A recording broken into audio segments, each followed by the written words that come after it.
ಕಾಳಸಂತೆಯಲ್ಲಿ ಅಕ್ಕಿ ಕಳ್ಳತನ ತಡೆಯಲು ಕಠಿಣ ಕ್ರಮ. ಬೆಂಗಳೂರಲ್ಲಿ ಆಹಾರ ಖಾತೆ ಸಚಿವ ಮುನಿಯಪ್ಪ ಹೇಳಿಕೆ ಕೊಟ್ಟಿದ್ದಾರೆ. ಮುನಿಯಪ್ಪ ಅವರು ಇವಾಗ ಎಚ್ಚೆತ್ಕೊಂಡಂಗೆ ಕಾಣಿಸ್ತಾ ಇದೆ. 3 ವರ್ಷ ಅಧಿಕಾರ ನಡೆಸಿದ ಮೇಲೆ ಇವಾಗ ನಿದ್ದೆಯಿಂದ ಎದ್ದಂಗೆ ಕಾಣಿಸ್ತಾ ಇದೆ ಮುನಿಯಪ್ಪ ಅವರು.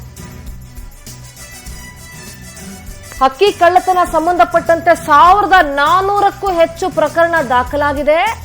ಅದಕ್ಕೆ ಈಗ ಲಾರಿಗೆ GPS ಹಾಕ್ಸೋ ಕೆಲಸ ಮಾಡ್ತಾ ಇದೀವಿ. 1400 ಪ್ರಕರಣ ದಾಖಲಾಗೋರ್ಗು ಏನ್ ಮಾಡ್ತಾ ಇದ್ರು ಆಹಾರ ಇಲಾಖೆ ಸಚಿವರು?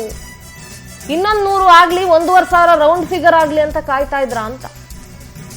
ರೇಷನ್ ಅಂಗಡಿಗಳಿಗೂ CCTV ಅಳವಡಿಕೆ ಮಾಡಲಾಗುತ್ತೆ. ಅಲ್ಲದೆ ರೇಷನ್ ವಿತರಣೆಗೆ ಬೆಳಗ್ಗೆ 6 ಗಂಟೆಯಿಂದ ರಾತ್ರಿ 10 ತನಕ ಸಮಯ ನಿಗದಿ ಮಾಡ್ತೀವಿ. ಯಾರಿಗೂ ಅಕ್ಕಿ ಸಿಕ್ಕಿಲ್ಲ ಅಂತ ವಾಪಸ್ ಹೋಗಬಾರ್ದು ಅಂತ ಹೇಳಿದ್ದಾರೆ. ಏನ್ ಮುನಿಯಪ್ಪ ಅವರೇ, 3 ವರ್ಷ ಏನ್ ಮಾಡ್ತಾ ಇದ್ರಿ ತಾವು? 1400ಕ್ಕೂ ಹೆಚ್ಚು ಪ್ರಕರಣ ದಾಖಲಾಗೋರ್ಗು ಏನ್ ಸಾರ್ ಮಾಡ್ತಾ ಇದ್ರಿ? 1500 ರೌಂಡ್ ಫಿಗರ್ ಆಗ್ಬಿಡ್ಲಿ, ಆಮೇಲೆ ಏನ್ ಬೇಕೋ ಮಾಡೋಣ ಅಂತ ಕಾಯ್ತಾ ಇದ್ರ? ಇಲ್ಲಿವರೆಗೂ ರೇಷನ್ ಅಂಗಡಿಗಳಿಗೆ CCTV ಹಾಕ್ಸಿ ಯಾಕೆ ಹಾಕ್ಸಿರ್ಲಿಲ್ಲ? ಇವಾಗ ಹಾಕ್ಸ್ತಾ ಇದ್ದೀರಲ್ಲ. 1400 ಪ್ರಕರಣ ದಾಖಲಾಗೋರ್ಗು ಏನು ನಿದ್ದೆ ಮಾಡ್ತಾ ಇದ್ರ? ಇವಾಗ ಎಚ್ಚೆತ್ಕೊಂಡಿದ್ದೀರಲ್ಲ. ಇಲಾಖೆನೇ ಬೇಡ ಅಂತ ಇದ್ರಿ.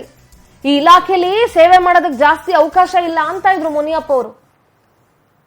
ಇಷ್ಟೊಂದು ಪ್ರಕರಣ ದಾಖಲಾಗಕ್ ಬಿಟ್ಟಿದ್ದೀರಿ.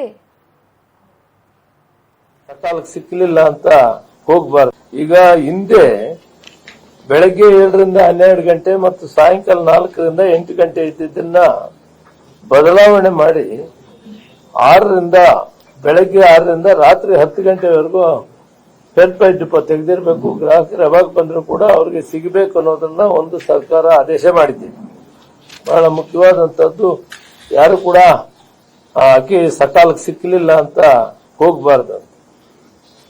ಕಾಳಸಂತೆಗೆ ಹೋಗೋದಕ್ಕೆ ಕಾರಣ ಏನಾಗಿದೆ ಅಂದ್ರೆ, ಉತ್ತರ ಕರ್ನಾಟಕದಲ್ಲಿ ಅಕ್ಕಿಯನ್ನ ಬಳಸೋದು ಕಡಿಮೆ ಇದೆ, ಜೋಳ ಹೆಚ್ಚಿಗೆ ಬಳಸ್ತಾರೆ, ಬಹಳ ಕಡಿಮೆ.